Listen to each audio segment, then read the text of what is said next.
What's up, everybody? My name is Brad, and today I've got another book review for you, and I want to talk about The Forever House by Tim Waggoner. Before I get into the review, I wanted to pose a question to everybody who may be watching. If you've ever had a neighbor who was a bit odd or maybe even downright weird, I know I have in the past, especially when I lived in college. When I lived in an apartment complex, I had some very odd neighbors. But if you have as well, I'm sure they're not as odd or bizarre or even creepy as the Eldred family. And we'll learn more about them in a minute. I'm going to go ahead and read the synopsis real quick, and then I'll get into my thoughts on the book. In Rockridge, Ohio, a sinister family moves into a sleepy cul-de-sac. The Eldreds feed on the negative emotions of humans, creating nightmarish realms within their house to entrap their prey. Neighbors are lured into the Eldred's home and faced with challenges designed to heighten their darkest emotions so their inhuman captors can feed and feed well. If the humans are to have any hope of survival, they'll have to learn to overcome their prejudices and resentments towards one another and work together. But which will prove more deadly in the end, the Eldreds or each other? So the Eldreds, this family, if you can even really call them that, they're not really a family. They're sort of a group of otherworldly, sort of eldritch horror beings, if you will. But they come to reside. They basically sort of move in overnight to this, little slice of Americana, this, quiet, quaint cul-de-sac neighborhood in Ohio. But it's not really a quiet, normal cul-de-sac. This is the home to the infamous House of Blood. Where a family was murdered in their house, and basically all the neighbors moved away except for one, and all new people came to live there. And this house has been empty for a while, and the Eldreds are just happen to be the ones who move in to this House of Blood. But the Eldreds themselves, like I said, they're not really a family, I don't think. They're these otherworldly beings, and they appear as humans to the neighbors, although they're a bit odd. They almost seem like there's something trying to pretend to be a human. They'll smile at you, but it's almost like a learned behavior where they've watched other humans do it and they've picked up on it, but it's not really a genuine smile. You can look at them, and the longer you look at them, you start to sort of lose focus. They sort of start to become blurry and fuzzy, and you can't really focus on them. They talk weird. They have really weird names. I don't remember all the human names, but their names are all kind of bizarre. They just act really quirky and just creepy in some instances. But their true forms are these monstrous eldritch-like creatures, and their true names they go by Father Hunger, the Werewife, the Low Prince, the Non-Sister, the Grand Other. And they have sort of a butler or servant type character that they call Machine Head. I really loved all of the Eldreds. The concept of them, they were super cool. I love the names. If you're into Dungeons and Dragons at all, they totally seemed like characters that you would fight in Dungeons and Dragons, sort of the villains of a campaign. So I really thought that the names and the way they all looked and everything was super cool. But like I said, they move into the sleepy cul-de-sac, and the Eldreds, they reminded me of Stephen King's Pennywise in a way. They feed on the emotions and the fear of humans, like Pennywise does. So they use their magical powers or eldritch powers, and they are able to entice the neighbors that live in the cul-de-sac. They're able to feed upon their insecurities, and some of the neighbors harbor dark secrets. They're able to feed on that and create these different domains and scenarios and set pieces where these fears and insecurities, they're magnified and they come to life. Physical forms of manifestations of their fears, and the Eldreds feed off of all this energy and emotion and stuff from the humans as they're trying to basically escape with their lives. The first half of the book, it was a little slow, but I don't mean that as a negative. In my written review, I sort of equated it to the calm before the storm.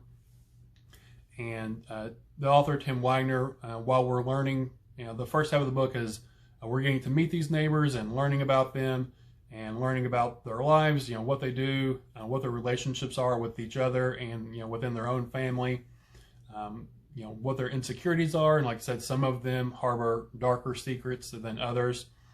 So we're getting to know all this, lots of character development and build up. Because if you don't care about the characters, then once people start to die, you don't care when they die or not, because they didn't mean anything to you.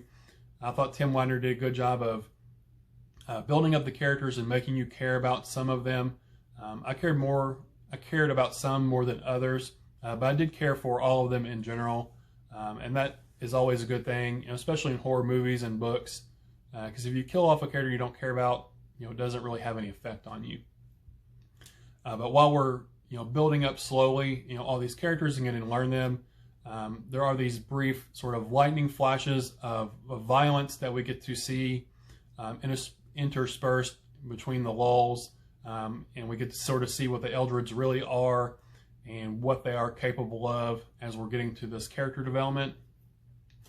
And then about halfway through the book, basically the storm breaks and basically all hell is unleashed. The storm starts to ravage, and all the neighbors are finally lured to the hunting ground, to this house where the Eldreds live, and the feasting sort of begins.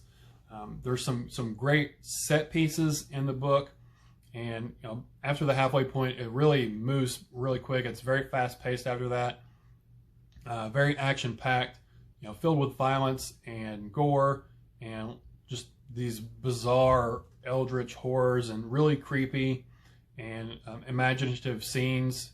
The set pieces were great, and we moved through them pretty quickly. I don't want to give anything away about what any of them are, but they are all sort of drawn upon and created based on what the neighbors, the humans, are sort of afraid of. So the monsters that they're afraid of are sort of what's stalking them and haunting them, and basically try to scare them to death so that the Eldreds can feed off all those emotions. But I had a blast reading this. It was super fun. Like I said, it's full of action. The later half is full of action, and there are some twists and turns and things characters did that I wasn't expecting, so it wasn't predictable, which I enjoyed. And it all leads up to sort of this main sort of climactic fight and battle at the end, and it really doesn't let up until sort of the final pages of the book, where we get some resolution. There is a pretty high body count in here, so if you like character deaths and filled with gore, nice violent gory deaths, I think you'll really enjoy this. And like I said, it's full of these weird domain set pieces. Each Eldred has their own sort of domain within the house, and the house is obviously, it's way bigger on the inside than it is on the outside, but each domain, if you will, was really entertaining and really well done. And I like the twist and how everything came together sort of into this big climactic battle at the end. I did want to say that there are some scenes of pedophilia in here. One of them is pretty graphic, so if that bothers you at all, you might want to steer clear of this book. But if you're not bothered by that, then you don't have any issue with it. But it's not done in a grotesque way, or just throwing it in there to be in there. All that pedophilia and stuff, it is part of one of the characters' backstories and what they dealt with when they were younger, and how it has affected them as an adult now. So it does have a place in the story. I just wanted to let you know if things like that do bother you, you might want to steer clear of this particular story. But like I said, overall, I really had a blast reading this. This is the first time I've read anything by Tim Waggoner, and I'll definitely be wanting to check out more of his work. I give this 4 stars, 4 out of 5 stars. Like I said, if you are into eldritch horror and sort of bizarre, grotesque, horror like that, and just fun, action-packed ride, I definitely think this is one you should check out. I did receive this from the publisher, Flame 3 Press, through NetGalley as a digital book. I got an ARC copy of it for review consideration, so I did want to say that. But yeah, like I said, overall, this was a blast to read. Super entertaining, and like I said, the last half just blew by. It was super fast paced and full of action and gore, and all the good stuff that all us horror readers like to see. Well, that's all I have to say about it. Again, this has been The Forever House by Tim Waggoner. I gave it 4 stars, and I recommend you checking it out on your own. Well, that's all I have for you guys today. So thanks for spending your time with me. Again, my name is Brad, and I'll talk to y'all later. Bye.